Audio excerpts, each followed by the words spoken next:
शैतान नाम कहते ही जो है मन में एक डर और भय का माहौल पैदा होता है। शैतान के विषय में इस पृथ्वी पर अलग अलग राय है। पढ़े लिखे लोग, विद्वान लोग, बुद्धिमान लोग शैतान को एक काल्पनिक पात्र मानते हैं। उनका कहना है कि शैतान नाम का कोई प्राणी इस जगत में नहीं पाया जाता है। इस तरह से यहाँ तक कि वैज्ञानिकों का और बहुत सारे लोगों का तो ऐसा भी मानना है कि ईश्वर भी कोई नहीं है, ईश्वर भी एक काल्पनिक पात्र है। लेकिन बाइबल के जानने वाले हम सभी जानते हैं कि ईश्वर भी एक सच्चा पात्र है, एक साक्षात पात्र है, और उसी तरह से शैतान भी एक साक्षात पात्र है। और शैतान जो है, आज का शीर्षक मैं दिया हूँ कि परमेश्वर के साम्राज्य में शैतान का उत्थान। ये सारे संसार को, जैसा कि कल के पाठ में हम लोगों ने देखा, जो दूसरे एपिसोड में हम लोग ने देखा कि इस पृथ्वी को परमेश्वर जो एक सुंदर बनाया और परमेश्वर ने उसकी रचना की है।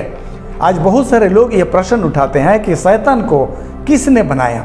तो आज हम इस विषय पर हम थोड़ा सा अध्ययन करने जा रहे हैं कि आखिर शैतान आया तो आया कहाँ से। यहाँ पर बाइबल शैतान के विषय में जो है कई एक जानकारियाँ देती है।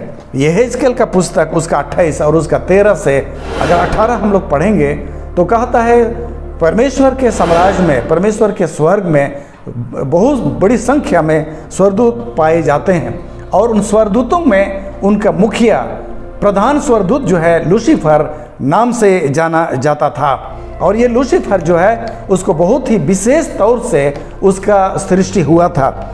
उसके आभूषण, उसके वस्त्र मणियों से और बहुत ही बहुमूल्य सोने चांदी के पहरावे से उसको जो है सजाया गया था। और उसके शरीर पर सारे तरह के वाद्य यंत्र, बाजा का जो है यंत्र जो है उस पर सजाया गया था।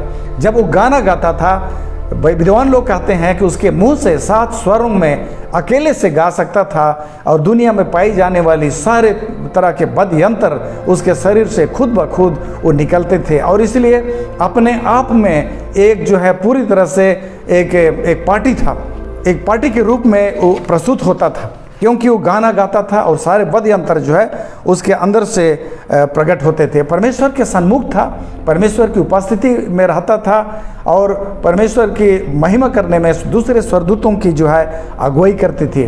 बाइबल कहता है कि बिल्कुल वह निर्दोष था, वो पवित्र था और परमेश्वर के सामने उसका चाल चलन बिल्कुल निर्दोष था। लेकिन उसके चाल चलन में जो त्रुटि पाई गई, कुटिलता पाई गई, और जो है इस तरह से वो जो है पापी हो गया और उसको स्वर्ग से निकाल दिया गया।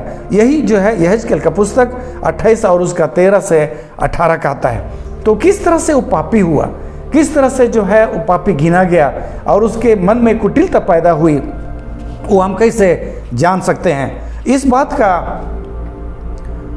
वर्णन जो है यशायाह करता है। यशायाह उसका जो 14 और उसका 12 से 15 में हम लोग पाते हैं। बोलता है, हे भोर के चमकने वाले तारे, तू कैसे कटकर भूमि पर गिराया गया है। तू तो कहता था मैं स्वर्ग पर चढ़ूंगा, मैं अपने सिंहासन ईश्वर के तारगण से अधिक ऊंचा करूंगा और उत्तर दिशा की छोर पर सभा के पर्वत पर विराजूंगा। मैं मेघों से भी ऊंचे ऊंचे स्थान पर चढ़ूंगा, मैं परम प्रधान के तुल्य हो जाऊंगा। तो यहाँ पर जो है उसकी नीयत, उसकी मानसा को हम लोग पाते हैं। एक परमेश्वर के द्वारा से सृजा हुआ स्वर्गदूत, ये कभी परमेश्वर नहीं हो सकता, ना कभी कोई इंसान परमेश्वर हो सकता है, ना स्वर्गदूत परमेश्वर बन सकता है। लेकिन क्योंकि ये स्वर्गदूत बहुत ही विशेष तौर से सृजा गया था और दूसरे स्वर्गदूतों से अलग तरह से वो बनाया गया था, उसको विशेष खूबी के साथ बनाया गया था, और इस बात के कारण दूसरे स्वर्गदूतों से अपने को ज़्यादा महत्व देता था, ज़्यादा विशेष समझता था। और इस तरह से स्वर्ग में उसके मन में एक अभिलाषा पैदा हुई और कहता है मैं स्वर्ग पर चढ़ूंगा। स्वर्ग जो है परमेश्वर का निवास स्थान है। भजन संहिता उसका 115 का 16 में कहता है, स्वर्ग तो परमेश्वर का है परंतु पृथ्वी मनुष्यों को दी गई। स्वर्गदूत जो है बनाए गए थे ये परमेश्वर की उपासना करने के लिए, परमेश्वर की सेवा करने के लिए। लेकिन परमेश्वर का बनाया हुआ एक स्वर्गदूत जिसको कि प्रमुख बना दिया गया, विशेषता उसको जब दे दी गई तो उसके मन में एक अभिलाषा जाग उठी और वो था परमेश्वर बनने की अभिलाषा। और कहता है मैं स्वर्ग पर चढ़ूंगा, मैं अपने सिंहासन को ईश्वर के तारागण से भी अधिक ऊंचा करूंगा और उत्तर दिशा की छोर पर सभा के पर्वत पर विराजूंगा, मैं मेघों से भी ऊंचे ऊंचे स्थान पर चढ़ूंगा, मैं परम प्रधान के तुल्य हो जाऊंगा। ये सोच, ये कल्पना बहुत ही खतरनाक सोच था। ये सीधे सीधे परमेश्वर को चुनौती देने वाली बात थी। आगे हम लोग पढ़ते हैं प्रकाशित वाक्य उसका 12 और उसका 7 और 9 पद में हम लोग पाते हैं, फिर स्वर्ग में लड़ाई हुई, कहता है फिर स्वर्ग में लड़ाई हुई, मिखाएल और उसके स्वर्गदूत अजगर से यानी लूसीफर से, जो कि अब शैतान बन चुका था, उसके साथ लड़े। और इस तरह से मिखाएल और उसके स्वर्गदूत और अजगर और उसके स्वर्गदूतों के बीच में लड़ाई होती है, और लूसीफर जो शैतान बन गया या शैतान कहते हैं हम, वो लड़ाई में हार जाता है और इस पृथ्वी पर उसको गिरा दी जाती है। तो यहाँ पर हम पाते हैं, क्योंकि इस पूरे श्रृंखला में हम जो है बाइबल को एक राजनीतिक पृष्ठभूमि पर हम देख रहे हैं। परमेश्वर सम्राट है, परमेश्वर एक राजा है और इस पृथ्वी पर और सारे ब्रह्मंडल पर उसका शासन चलता है और उसके व्यवस्था से प्रशासन चलाई जाती है। बाइबल उसका संविधान है और परमेश्वर की व्यवस्था, उसकी आज्ञा जो है उसके संविधान के अंतर्गत यह कानून है, और परमेश्वर इसी कानून के अंतर्गत स्वर्गदूतों को और मनुष्यों को चलाता है। लेकिन एक स्वर्गदूत जो कि परमेश्वर के व्यवस्था के खिलाफ चल करके पापी बनता है और स्वर्ग से उसको भी निकाल दिया जाता है।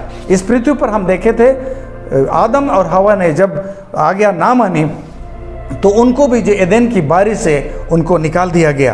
तो जैसे कि आप सबों को मैं विशेष समझाने का मैं कोशिश कर रहा हूँ कि बाइबल को राजनीति पृष्ठभूमि पर देखा जा सकता है। तो शैतान परमेश्वर को चुनौती देता है। तो यहाँ पर हम सीधे सीधे हम लोग कह सकते हैं ये एक राजनीतिक लड़ाई थी।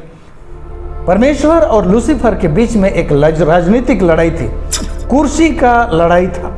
इस पृथ्वी पर अब सभी कोई जो है इलेक्शन होती है, लोग जो है प्रधानमंत्री बनने के लिए, मुख्यमंत्री बनने के लिए, यहाँ तक कि गाँव में मुखिया बनने के लिए जो है इलेक्शन होती है और उसमें लड़ाई होती है, उसमें चुनाव होता है। और कभी कभी हम उसमें देखते हैं खून खराबा भी होते हैं।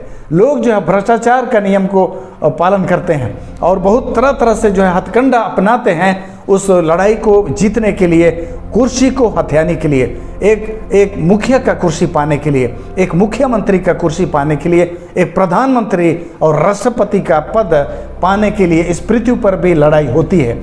तो आप सबों को मैं इसी पृष्ठभूमि पर मैं समझाना चाहता हूँ कि शैतान जब परमेश्वर को चुनौती देता है तो एक परमेश्वर बनने की चुनौती, यानी परमेश्वर की कुर्सी पर बैठने का चुनौती उसको दे सकता है। तो बाइबल को, जैसे कि मैं पहले के 2 एपिसोड में आप लोगों को मैं बता चुका हूं कि बाइबल को राजनीतिक पृष्ठभूमि पर ही बेहतर ढंग से उसको समझा जा सकता है। तो शैतान का लड़ाई, शैतान का जो है शैतान बनना एक राजनीतिक अभिलाषा थी, एक कुर्सी का अभिलाषा था। परमेश्वर के कुर्सी का अभिलाषा यानी परमेश्वर के जो सिंहासन था, परमेश्वर का जो कुर्सी था, परमेश्वर के जो पद था, वहाँ पर जो है एक परमेश्वर के द्वारा से सृजा हुआ एक स्वर्गदूत वहाँ बैठना चाहा और यहीं से लड़ाई शुरू होती है। तो हम इस संदर्भ को भी, शैतान बनने की जो संदर्भ है, शैतान भी सिर्फ इसलिए शैतान बना क्योंकि उसने परमेश्वर की कुर्सी का चाहत रखा। तो इसको हम सीधे सीधे हम कह सकते हैं एक राजनीतिक चाहत, एक कुर्सी का चाहत, एक पद का चाहत, और इस तरह से एक अच्छा भला स्वर्गदूत जो कि सोने चांदी से सजाया गया था। सारे स्वर्गदूतों में एक मुखिया था, सारे स्वर्गदूतों को जो है परमेश्वर की महिमा करने में अगुवाई कर रहा था और परमेश्वर के उस एदेन नामक बारी में यानी परमेश्वर के सिंहासन के सामने हमेशा विराजमान रहता था।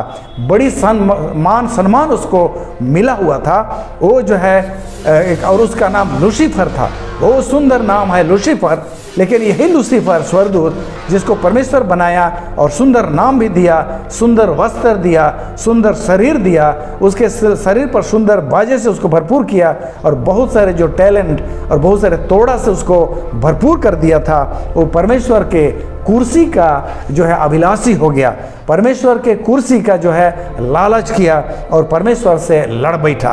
तो इस तरह से हम यहाँ पर देखेंगे शैतान का शैतान बनने के पीछे, लूसीफर का शैतान बनने के पीछे एक राजनीतिक लड़ाई है, कुर्सी का लड़ाई है।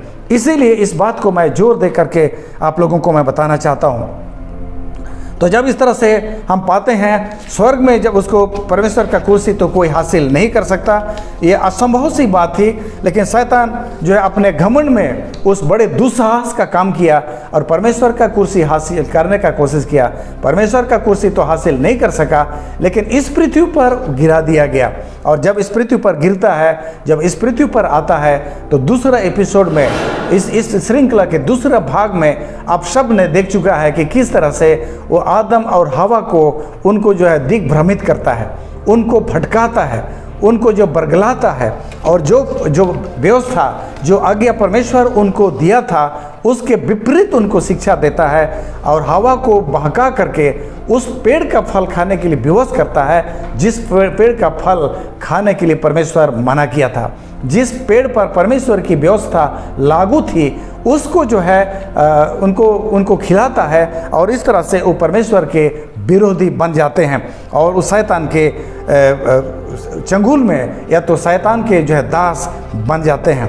जब हम लोग इस पृथ्वी पर हम लोग जब पढ़ते हैं तो प्रभु यीशु मसीह इस पृथ्वी पर आया और प्रभु यीशु मसीह अपने जो है 31 साल का सर्विस अपना सेवा इस पृथ्वी पर पूरा करने के बाद क्रूस पर मर गया, तीसरे उसको गाड़ा गया और तीसरे दिन जब कब्र में से जी उठा, तब हम लोग प्रभु यीशु मसीह को ये कहते हुए हम लोग पाते हैं मत्ती का किताब उसका 28 का 18 में हम लोग पाते हैं, यीशु ने कहा स्वर्ग और पृथ्वी का सारा अधिकार मुझे दिया गया है। प्रभु यीशु मसीह इस पृथ्वी पर आया, एक पवित्र जीवन जिया, एक विजयी जीवन जिया और जब इसको क्रूस पर मार दिया गया, गाड़ा गया, प्रभु यीशु मसीह जी उठा और जब प्रभु यीशु मसीह स्वर्ग गया तो परमेश्वर ने उसको सारा अधिकार, सारे ब्रह्मांड का अधिकार, सारा पृथ्वी का अधिकार, जितने भी ग्रह और तारे हैं उन पर शासन करने का अधिकार प्रभु यीशु मसीह को दे दिया। और इसलिए मत्ती 28 का 18 में प्रभु यीशु मसीह घोषणा करता है कि मुझे सारा स्वर्ग और पृथ्वी का अधिकार दे दिया गया है, इसलिए तुम जाओ सारे संसार के लोगों को जो है सुसमाचार सुनाओ और उन्हें पिता और पुत्र और पवित्र आत्मा के नाम से बपतिस्मा दो। अगर पहला पतरस का किताब और उसका 3 का 22 में अगर हम लोग पढ़ेंगे तो वहाँ पर हम लोग पाते हैं वह स्वर्ग पर जा करके परमेश्वर की दाहिने ओर बैठ गया और स्वर्गदूत और अधिकारी और सामर्थी उसके अधीन कर दिए गए। प्रभु यीशु मसीह जब स्वर्ग गया तो पिता परमेश्वर के दाहिने हाथ बैठा। दाहिना हाथ बैठने का मतलब जो है पिता परमेश्वर ने प्रभु यीशु मसीह को सारे ब्रह्मांडल का दायित्व उसको सौंप दिया। परमेश्वर जो पिता परमेश्वर का जो दायित्व था, जो कुर्सी था, उसको प्रभु यीशु मसीह को सौंप दिया गया। इस बात को हम लोग पाते हैं। एक और पदस्थल मैं आप लोग को पढ़ के सुनाना चाहता हूँ जो इब्रानी का पुस्तक उसका 2 का 8 में लिखा है, तूने सब कुछ उसके पांव तले कर दिया। तो ये 3 पदस्थल से आप लोगों को मैं ये बताना चाहता हूँ कि प्रभु यीशु मसीह इस पृथ्वी पर आने के बाद जब स्वर्ग चला गया तो उसको जो है स्वर्ग और पृथ्वी का सारा दायित्व उसको सौंप दिया गया। लेकिन ये दायित्व सौंपने का बाद प्रभु यीशु मसीह को जो है आज से हजारों साल पहले स्वर्ग में हुई थी, जब परमेश्वर पिता ने प्रभु यीशु मसीह को इस पृथ्वी का सृष्टि करने का दायित्व सौंपा और परमेश्वर इस पृथ्वी का सारा दायित्व यीशु मसीह को सौंपना चाहा। यहीं पर जो है समस्या शुरू होता है। जब लूसीफर ने देखा कि पुत्र परमेश्वर को, पिता परमेश्वर ने पुत्र परमेश्वर को अपना सारा दायित्व सौंपने का सोच लिया है और कार्यक्रम चल रहा है, यहीं पर जो है लूसीफर का दिमाग खराब हो गया और लूसीफर जो है पुत्र परमेश्वर को अपने से कम आंकने लगा और जो है उसको लगने लगा कि मेरे साथ जो है अन्याय हुआ है, पुत्र परमेश्वर को जो दायित्व सौंपा जा रहा है वो मुझे सौंपा जाना चाहिए। इस तरह का सोच जो है शैतान के मन में पैदा हुआ और वहीं से शैतान जो है अपना लड़ाई शुरू किया। जो हम लोग जो यशायाह का किताब में हम लोग पढ़े थे, बोलता है कि मैं स्वर्ग पर चढ़ूंगा, अपना सिंहासन को तारागण से अधिक ऊंचा करूंगा और उत्तर दिशा की छोर पर सभा के पर्वत पर विराजूंगा और मैं मेघों के से भी ऊंचे ऊंचे स्थानों पर चढ़ूंगा और परमेश्वर के समान बन जाऊंगा। ये सोच उस समय पैदा हुई जब प्रभु यीशु मसीह को उत्तराधिकारी बनाने के बाद पिता परमेश्वर की मन में जो है पैदा हुआ। और जब ये हलचल हुआ तो जो है शैतान के मन में परमेश्वर बनने की अभिलाषा हुई। वो परमेश्वर जो पिता पुत्र परमेश्वर है यानी प्रभु यीशु मसीह, उससे ज़्यादा महत्व अपने को देना चाहता था। और आगे हम लोग जाते हैं, शैतान स्वर्ग से अकेले नहीं गिरा, जो है उसके साथ जो है 1/3 स्वर्गदूतों को भी इस पृथ्वी पर उसने खींच करके गिराया। 1/3 स्वर्गदूत उसके साथ पृथ्वी पर आए और ये जो है ये भी शैतान के साथ इस पृथ्वी पर सक्रिय रूप से काम कर रहे हैं। तो शैतान का सबसे ज़्यादा लड़ाई प्रभु यीशु मसीह के साथ है। प्रभु यीशु मसीह के साथ ही प्रभु यीशु मसीह को जो दायित्व देने की जो बात हुई, प्रभु यीशु मसीह को जो पिता परमेश्वर सारे ब्राह्मण का जो दायित्व देने का जब जो है विचार करने लगा, बात करने लगा, तो शैतान का दिमाग खराब हो गया और वहीं से एक लूसीफर शैतान बन जाता है और परमेश्वर को चुनौती देता है। और सीधे शब्दों में हम लोग कहेंगे तो प्रभु यीशु मसीह के जो है काम को, प्रभु यीशु मसीह के जो समर्थ को, प्रभु यीशु मसीह के पुत्रत्व को, प्रभु यीशु मसीह के परमेश्वरत्व को और परमेश्वर के समान उसके जो है जो अधिकार हैं और उसके सामर्थ है, उसको चुनौती देता है। और इस तरह से जो है प्रभु यीशु मसीह के साथ सीधे सीधे उसका लड़ाई शुरू हुआ। तो ये सारे स्वर्गदूतगण इस पृथ्वी पर जो है गिरा दिए गए। और क्योंकि जैसे कि दूसरा खंड में हम लोग देखे थे, शैतान इस पृथ्वी का अधिकारी बन गया। आदम और हवा को ठगने के द्वारा से शैतान इस पृथ्वी का सरदार और इस पृथ्वी का जो है ईश्वर बन गया। और प्रभु यीशु मसीह इसी को छुड़ाने के लिए इस पृथ्वी पर आया था ताकि शैतान के चंगुल से इस पृथ्वी को और इस पृथ्वी में रहने वाले लोगों को छुड़ाया जाए। तो इस पृथ्वी पर शैतान अभी है और काम कर रहा है, बड़ी सक्रिय रूप से शैतान काम कर रहा है। और इसलिए तब हमें शैतान के जो काम है, उसके जो गतिविधियां हैं, हमें समझने की बहुत ज़रूरत है ताकि हम किसी तरह से जो है हम परीक्षा में ना पड़े। शैतान अब इस पृथ्वी पर क्या क्या कर रहा है, लूका का किताब उसका 22 का हम लोग 31 में पाते हैं। शैतान ने परमेश्वर से मांग लिया कि विश्वासियों को गेहूं की नहीं फटके। बोलता है शैतान परमेश्वर से मांगता है, अनुमति मांगता है कि सारे विश्वासियों को जो है परखे, उनको फटके। यीशु मसीह से भी मांग लिया था। और आप लोग क्या सोचते हैं कि प्रभु यीशु मसीह ने दिया? जरूर दिया। सब यीशु मसीह के चेलों को परखा गया। प्रभु यीशु मसीह बोलता है शैतान मांग लिया है, लेकिन मैं तुम लोगों के लिए प्रार्थना कर रहा हूँ ताकि तुम्हारा जो विश्वास ना जाए, कहता है। आगे हम लोग पाते हैं मत्ती का 13 का 19 में, शैतान अच्छे बीजों को हटा करके जंगली बीज बो रहा है। कलीसिया के बीच में, परमेश्वर के बीच में, प्रचारकों के बीच में वो जंगली बीज बो रहा है ताकि परमेश्वर का वचन ना सुनाया जाए और जो है अपना झूठा बीज को जो प्रचार कर रहा है। यूहन्ना 8 का 44 में कहता है वह झूठ का पिता है, बहुत से झूठे विश्वास, झूठे धर्म गुरु और झूठे धर्मों को इस पृथ्वी पर वो पैदा कर रहा है। शैतान बड़ी सक्रिय रूप से इस पृथ्वी पर काम कर रहा है। वो परमेश्वर का विरोधी है, परमेश्वर का विपक्षी पार्टी है, एक विपक्षी शक्ति है जो परमेश्वर के ठीक उल्टा काम कर रहा है और सारे झूठों का वो पिता है। और इस पृथ्वी पर जो झूठे विश्वास, झूठे धर्म गुरु और झूठे जो धर्मों को भी फायदा कर रहा है। मत्ती का 7 का 4 में बोलता है परमेश्वर वचन को तोड़ मोड़ करके बताता है। परमेश्वर के वचन को शैतान बहुत अच्छी तरह से जानता है और परमेश्वर के वचन को घुमा फिरा करके बताने में बिल्कुल माहिर हो गया है। उत्पत्ति का किताब उसका 3 का 102 में हम लोग पाते हैं जब हवा के पास शैतान आया तो एक सांप का भेष धारण करके आया। शैतान अपनी असली रूप में कभी नहीं आता, एक भले इंसान के रूप में आता है, एक प्रचारक के रूप में आता है, एक धर्म गुरु के नाम पर वो आता है। और इस तरह से लोग जो है उसके चाल में फंस जाते हैं। शैतान स्वर्गदूत परमेश्वर का दास का रूप धारण करता है। उसके साथ के स्वर्गदूत भी परमेश्वर के सेवकों का रूप, पादरी और प्रचारकों का रूप जो है धारण करते हैं। शैतान ने परमेश्वर के सिंहासन में विराजमान होने का स्वप्न देखा और अपना स्वप्न को इस पृथ्वी के लोगों का स्वप्न बना दिया। शैतान का स्वप्न था कि उस परमेश्वर बनेगा, परमेश्वर का सिंहासन पर बैठेगा और परमेश्वर शैतान के मन में जो इच्छा पैदा हुई, जो अभिलाषा पैदा हुई, उन्हीं सारे अभिलाषाओं को जो है शैतान आज मानव हृदय में भी, मानव मन में भी जो है समा दिया है। आज लोग इस पृथ्वी पर मानते हैं कि जो लोग मर जाते हैं धर्मी हैं तो स्वर्ग चले जाएंगे और पापी हैं तो नरक चले जाएंगे। ये दोनों शिक्षा ही झूठी शिक्षा है और इसमें कोई सच्चाई नहीं है। बाइबल ऐसे कहीं नहीं बताती है, लेकिन ये शिक्षा जो है उसी शैतान के द्वारा से प्रयोजित, उसी शैतान के द्वारा से जो है शुरू किया गया शिक्षा है। धर्मी लोग इस पृथ्वी पर पड़े हैं, उनको लेने के लिए प्रभु यीशु मसीह आएगा इस पृथ्वी पर और प्रभु यीशु मसीह के आने पर ही धर्मी स्वर्ग जाएंगे।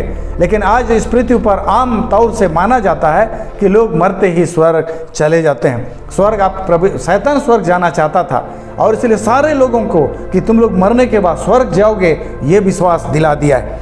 और मरे हुए जो पापी लोग नरक में जो है दुख पाएंगे, इस ऐसा सिखा करके परमेश्वर जो प्रेमी परमेश्वर है उसका छवि को, परमेश्वर का छवि को खराब करने का कोशिश किया है। परमेश्वर ऐसा नहीं है कि लोगों को तड़पाए, ऐसा सताए, लेकिन शैतान ने परमेश्वर का छवि को इस तरह से बना दिया है ताकि जो है लोग परमेश्वर से घृणा करने लगे, परमेश्वर की उपासना ना करें, क्योंकि परमेश्वर लोगों को नरक में तड़पाता है। ये झूठी शिक्षा है। तो ये सारे बातें जो है शैतान का उपजा हुआ है।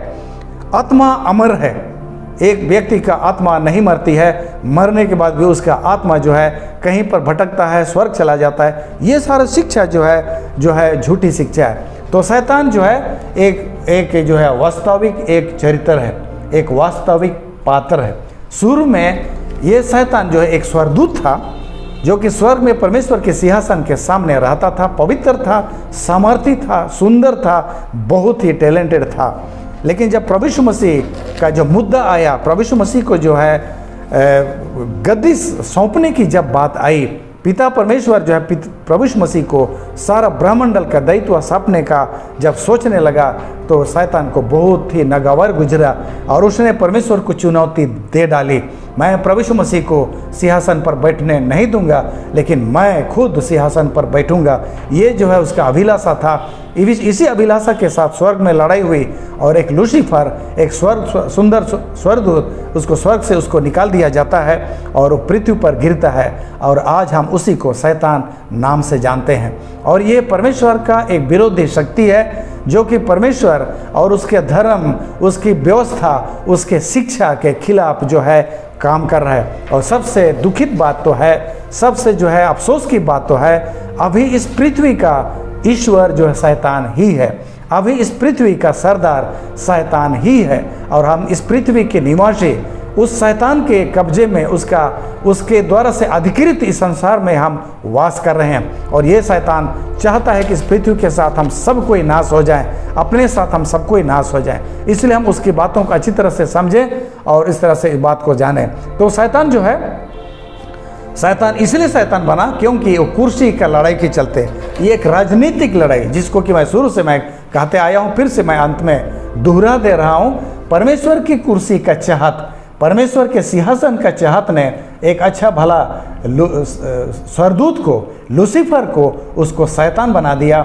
और आज यही शैतान परमेश्वर का विरोधी शक्ति बन करके, एक विरोधी राजा बन करके, विरोधी सरदार बन करके, विरोधी ईश्वर बन करके इस पृथ्वी पर काम कर रहा है। अब भले बातें उसको आप समझें, नहीं तो अगर हम नहीं समझेंगे तो हम हो सकता है उस विरोधी के साथ हम हो सकते हैं। परमेश्वर हम लोगों को आशीष दे।